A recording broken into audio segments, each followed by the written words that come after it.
Hello, everyone. I'm Sheldon Bartlett-Rumor, and this is it. Welcome back to This Is It TV. We're broadcasting live from Los Angeles here at the WeWork at the Pacific Design Center in the Red Building, thanks to our friends at Chevlor for Wigs. Follow them at Chevlor for Wigs.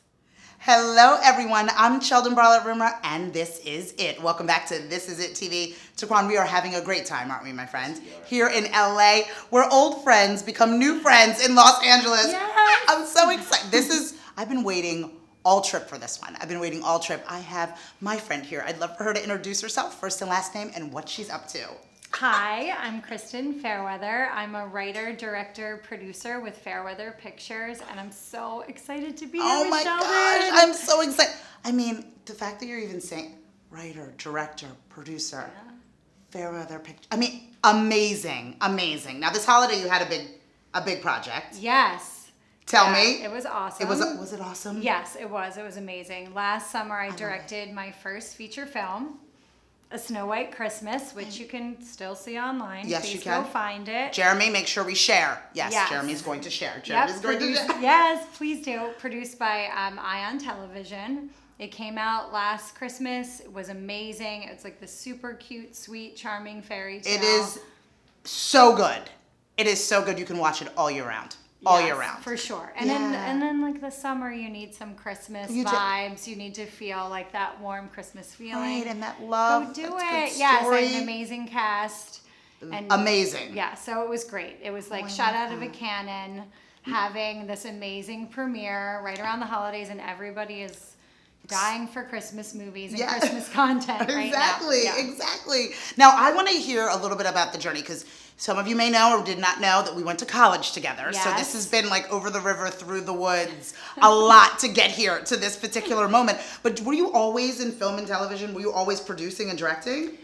No, I was not. I worked in politics, and actually when we were undergrads at LaSalle University, I studied politics and communications. And I did have a film class. Did you have Bill Wine? Yes, we did. Hi. Yes, hello, Bill Wine. Wherever you are, big ups to Bill Wine. Oh my gosh. And I loved that class. Yeah. I was obsessed with it, but it wasn't enough for it to like click that maybe I should do that for a living. Right. Because living in Philadelphia, the thought of being a film director seemed like this totally bonkers. Far-fetched. Right. It seemed like not doable. And I did love politics. Yeah. And loved, I'm a very I'm an idealist. Yes, And, I wanted to make the world a better place and still do. We want to make the world a better place. Yes, for sure. So I was already a storyteller. Yeah. And started working on political campaigns. And my internships at LaSalle were different elective campaigns. And I loved when we would do the commercials or selling the candidate or talking about what they were about. I love that. So I feel like it was like the germ of this The little beginning filmmaking of journey. things. Yes. But then you decided to take a big leap. Yes. Then I committed to politics. Yes, you did. I got my master's from Penn. I That started sounds working. good. Yes. Started That's all working working for out the governor. really well. Yes. Yeah. Went to class 8 hours a day every Saturday. Welcome to LA, right? Yeah, exactly. And then decided maybe I don't want to work in politics. No, I worked for Governor Ed Rendell and had an amazing job and loved it. But I was like, oh, this isn't like I want to be working in film and television. Oh, I love that. And so I answered a Craigslist ad. Okay, so this is my favorite part of the story. So we finally reconnect after years, and I'm like, oh, tell me, we're on the phone, and we're like, tell me, how did this work? And she's like, I answered a Craigslist ad. And I'm like, so your Hollywood career started with Craigslist? Explain that to us. Okay. Exactly. So, There was a filmmaker, Jenny Deller, who I made my first movie with. She wrote and directed, and I produced. Oh my gosh. And she was working for Anthropology as a copywriter and wanted to get into film. Both of us were in Philly. Oh my gosh. And she was looking for a producer, and she said, "Can you help raise money?" And I was like, "I've done that for politicians. I think I can do it." And we just were this like committed, insane type A, like take no prisoners team who didn't know what we didn't know. So we would just like call NBC and be like, hey, we have a film. Right, we were fearless, and we ended that. up, it took 7 years to make our first feature, but we got into all these different filmmaking fellowships, and we'd go, and there would be all these filmmakers sitting around a table.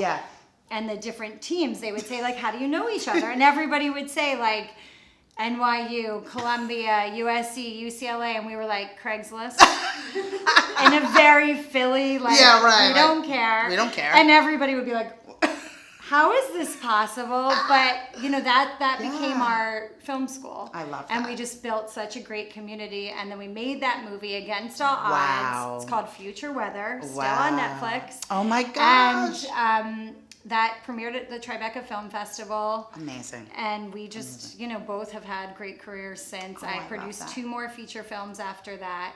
And then I was like, all right, I've got to, like, speaking of Scream Your Dreams, I wanted to write and direct. And I had a very good friend who said to me, like, you're always betting on other people as a producer.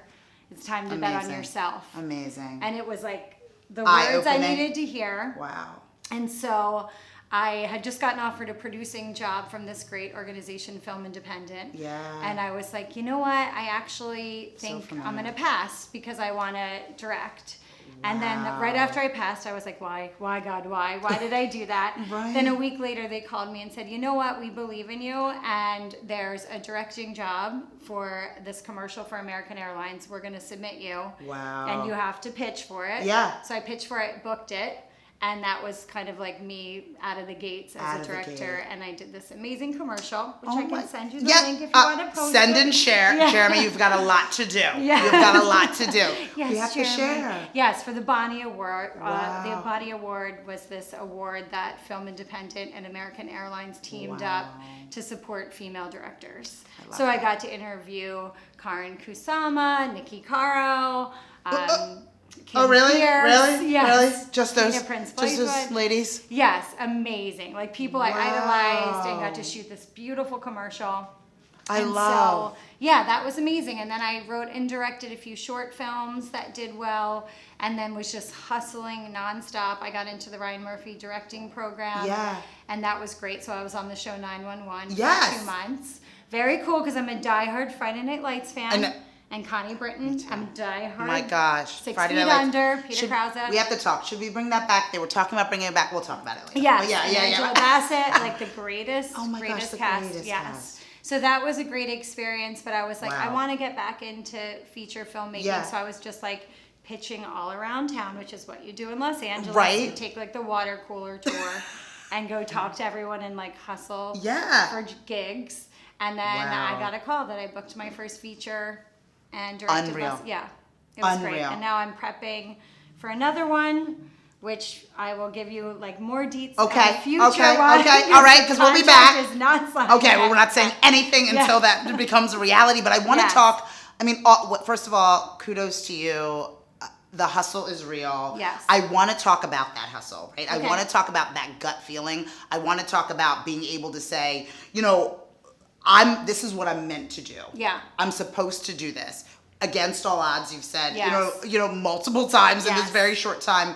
How did you know? Because people are out there saying, you know, I have an idea. I have something, I have something to give.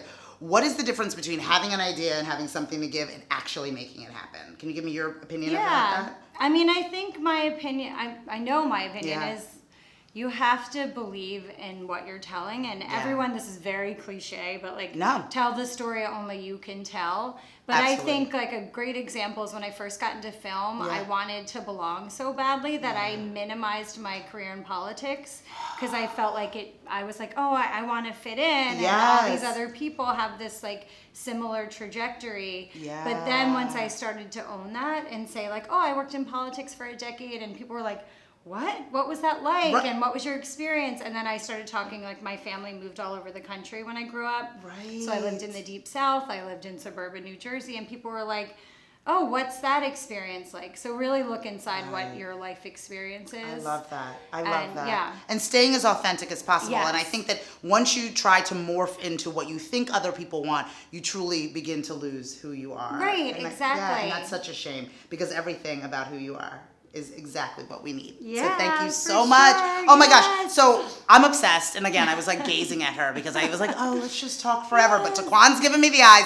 And what I would like to do is I would like to make sure that you are just as obsessed with her as I am. I want to make sure that you can follow Fan and like her as often as you would like. If people want to get in touch with you, where would they find that information? Yes, fairweatherpictures.com is my website, and you can find a link to my Twitter, Facebook, Instagram, and follow along, and you'll see what I'm filming in the next year. I love Thanks, that. Sheldon. Oh my gosh, thank you so much. How good was that? Oh my God, be your authentic self and follow your dreams. We're so happy. Oh my gosh, to be reconnected with such amazing people from all of us here at This Is It TV. I'm Sheldon Barlett Rumor. We'll see you soon.